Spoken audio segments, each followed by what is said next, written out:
SLBC టన్నెల్లో rescue operation 11వ రోజు కొనసాగుతూనే ఉంది. 8 మంది ఆచూకీ కోసం రెస్క్యూ టీమ్స్ నాన్ స్టాప్ గా గాలిస్తున్నాయి.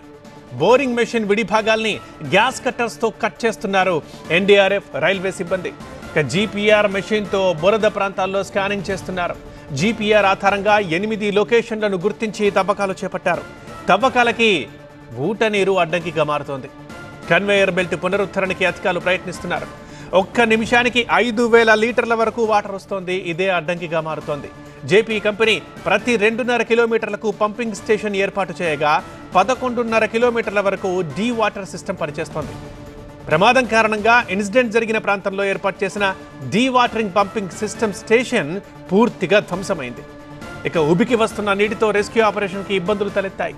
ఒక్క నిమిషానికి 5,000 లీటర్ల వరకు వాటర్ వస్తోంది. ఇక జీపీఆర్ మిషన్ ఇచ్చిన డేటా ఆధారంగా చిక్కుకున్న వారి ఆచూకీ కోసం తవ్వుతున్నారు రెస్క్యూ టీం బృందం.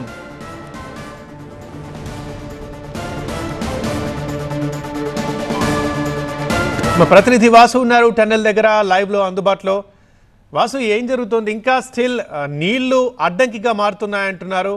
ఇంకా మరి ఎప్పుడు ఆపరేషన్ పూర్తయ్యే అవకాశం కనిపిస్తోంది మరి ఈ నేపథ్యంలో?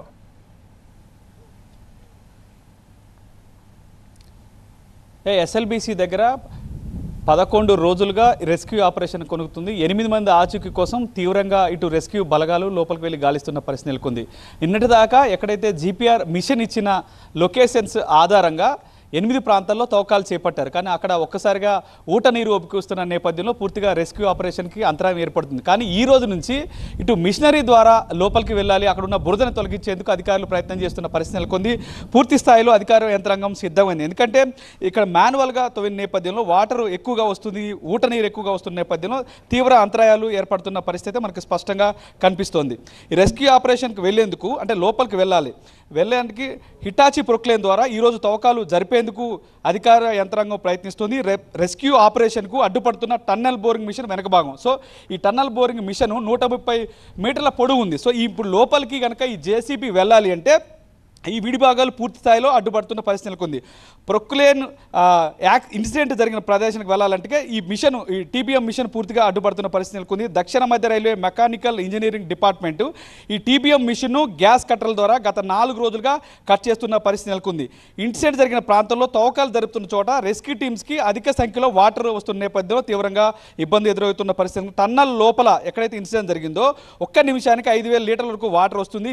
జేపీ కంపెనీకి సంబంధించి ప్రతి 2.5 కిలోమీటర్కి ఒక పంపింగ్ స్టేషన్ ఏర్పాటు చేశారు. అలాగే ఈ పంపింగ్ స్టేషన్లు 11.5 దాకా కూడా ఈ డీవాటరింగ్ సిస్టమ్ అయితే కనిపిస్తోంది. కానీ తర్వాత మాత్రం ఎక్కడైతే ఇన్సిడెంట్ జరిగిన ప్రాంతంలో పూర్తి స్థాయిలో ఇక్కడ ఆ డీవాటరింగ్ సిస్టమ్ పంపింగ్ సిస్టమ్ మొత్తం ఒకసారిగా ధ్వంసమైన నేపథ్యంలో అక్కడి నుంచి డీవాటరింగ్ చేయడానికి పూర్తి స్థాయిలో ఇబ్బంది అవుతున్న పరిస్థితి నెలకొంది. మరోపక్క జీపీఆర్ మిషన్ ఇచ్చిన డేటా ఆధారంగా చిక్కుకున్న వారి ఆచూకీ కోసం రెస్క్యూ టీమ్స్ అయితే తీవ్రంగా శ్రమిస్తున్న పరిస్థితి నెలకొంది. మరోపక్క ఇక్కడ మనం చూసుకోవాలి, ఇప్పుడు నేషనల్ సెంటర్ ఫర్ సెస్మాలజీ శాస్త్రవేత్తలు కూడా కొద్దిసేపటి క్రితం ఇక్కడ చేరుకున్నారు.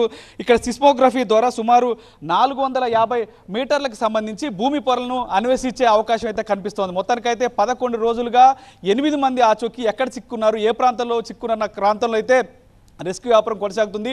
లోపలికి వెళ్ళొచ్చిన రెస్క్యూ టీమ్స్ ఇన్పుట్ ఆధారంగా ఇక్కడున్న ఎవరైతే రెస్క్యూ టీమ్స్ రన్ చేస్తున్న ఏజెన్సీస్ కావచ్చు వాళ్ళందరూ ఎప్పటికప్పుడు తదుపరి కార్యాచరణ అయితే రూపొందిస్తున్న పరిస్థితి నెలకొంది.